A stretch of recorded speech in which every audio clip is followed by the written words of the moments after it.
تنميرتي وخبر الناس دي في الوقاية ولما غسلوا كانوا وضغط على النار هذا نروح خطر دخل je suis encore sous le coup de l'émotion parce que ça fait à peine 48 heures que Cheikh Hamdaïd Bachir a été enterré en exil. Et je vous assure que je suis encore sous le coup de l'émotion. Je ferai de telle façon à faire vite. Donc je fais lecture d'un petit mot que je vous ai préparé. Donc la disparition de Cheikh Hamdaïd Bachir n'est pas seulement une douleur intime, c'est un événement politique. C'est une perte historique, mais c'est une fracture morale. Car aujourd'hui, ce n'est pas seulement un homme que nous pleurons, c'est une conscience, une voix, un repère, un symbole de résistance. La Kabylie perd l'un de ses fils les plus dignes. La majorité perd l'un de ses défenseurs les plus constants. Et l'Algérie perd l'un de ses hommes les plus justes. La Kabylie, Cheikh Hamdaïd Bachir était un homme debout, un homme de principe, un homme de fidélité. Il ne transigeait pas avec ses valeurs, il ne négociait pas sa dignité, il ne marchandait pas son engagement. Sa morale politique était simple et radicale. Dire la vérité, refuser l'injustice, résister à l'oppression. Il ne cherchait ni poste, ni privilège, ni reconnaissance. Il cherchait le sens, la justice, la cohérence. Le militant amazigh, Cheikh Hamdaïd Bachir était un combattant de la mazérité, mais pas une amazérité folklorique, pas une amazérité de façade, comme celle qui domine certains secteurs que je ne veux pas nommer ici, et je ne vise personne. C'est une amazérité politique, consciente, émancipatrice, structurante. Il portait une vision, celle d'une Algérie plurielle, démocratique, décentralisée, réconciliée avec son histoire, réconciliée avec ses identités, réconciliée avec ses peuples. Il croyait à une Algérie où la Kabylie n'est pas une marge, mais un pilier, où la majorité n'est pas tolérée, mais reconnue, où la diversité n'est pas un danger, mais une richesse, une résistance. Cheikh Ahmed appartenait à cette génération qui a résisté sans bruit, mais avec fermeté. Une génération qui a compris que la vraie force politique n'est pas dans la violence, mais dans la constance. Pas dans la haine, mais dans la cohérence. Pas dans la vengeance, mais dans la revanche. Il incarnait une résistance éthique, une résistance morale, une résistance de longue durée. Permettez-moi de relater une anecdote. Moi, j'étais jeune militant à la fin des années 80. Comme tout le monde le sait, j'étais donc en ce temps-là déjà depuis la clandestinité, j'étais militant du PAX. Et j'habitais dans la Khadda, on disait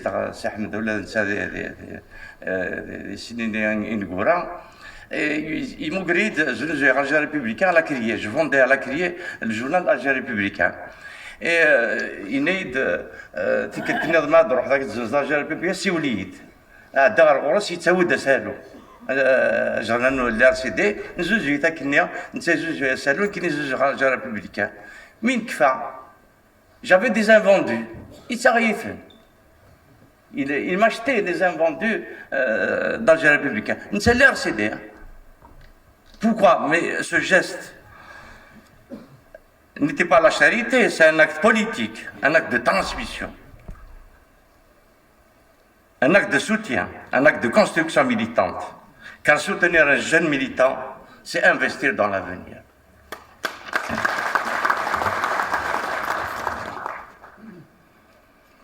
Cheikh Ahmed est mort en exil, il est enterré en exil. Ce n'est pas un détail, c'est un fait politique. Car l'exil n'est jamais neutre. Il est toujours le produit d'un système. Un système qui exclut, qui marginalise, qui efface, qui punit les consciences libres. L'empêcher de reposer sur sa terre natale, c'est prolonger la répression au-delà de la mort. Mais on n'efface pas une conscience, on n'enterre pas une idée, on ne supprime pas une mémoire collective. Rendre hommage à Seydi Ahmed, ce n'est pas seulement pleurer sa disparition, c'est être fidèle à ce qu'il incarnait, c'est travailler à une délibération collective pour une transition démocratique et pacifique. Cela passe par le dépassement des égos partisans, la rupture franche avec la rente, la fin des logiques clientélistes, le refus des fragmentations artificielles, la reconstruction d'un projet national commun. Car le système a toujours prospéré sur la division. FFS contre RCD, PT contre PST, MDS contre lui-même, Kabylie contre l'Algérie, l'Algérie contre la Kabylie, Algériens contre Mozambique, peuple dressé contre peuple, identité opposée aux identités. Si nous voulons la briser, nous devons avoir le courage politique, je termine, de construire des convergences, de bâtir une colonne vertébrale démocratique, de créer un socle commun pour la transition. Dans cet esprit, le RCD doit être encouragé, d'où ma présence ici, doit être encouragé à jouer ce rôle structurant. Non pas en reniant ses fondamentaux, mais en se dépassant dans son état organique actuel et en investissant le peu de pouvoir local existant comme point d'ancrage d'une reconstruction démocratique future. Ce message n'est pas partisan, il est stratégique, il est national, il est historique. Je le dis partout. J'aimerais la répéter ici. Si le RCD n'était pas né il y a 37 ans de cela, il aurait fallu l'inventer. Attention.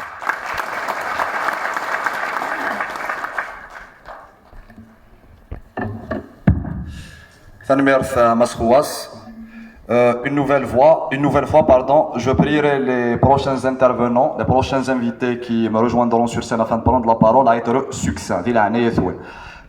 J'invite Massa Kamera Nassid, co-président du Congrès Amazigh et ancien détenu d'opinion, à monter sur scène afin de prendre la parole.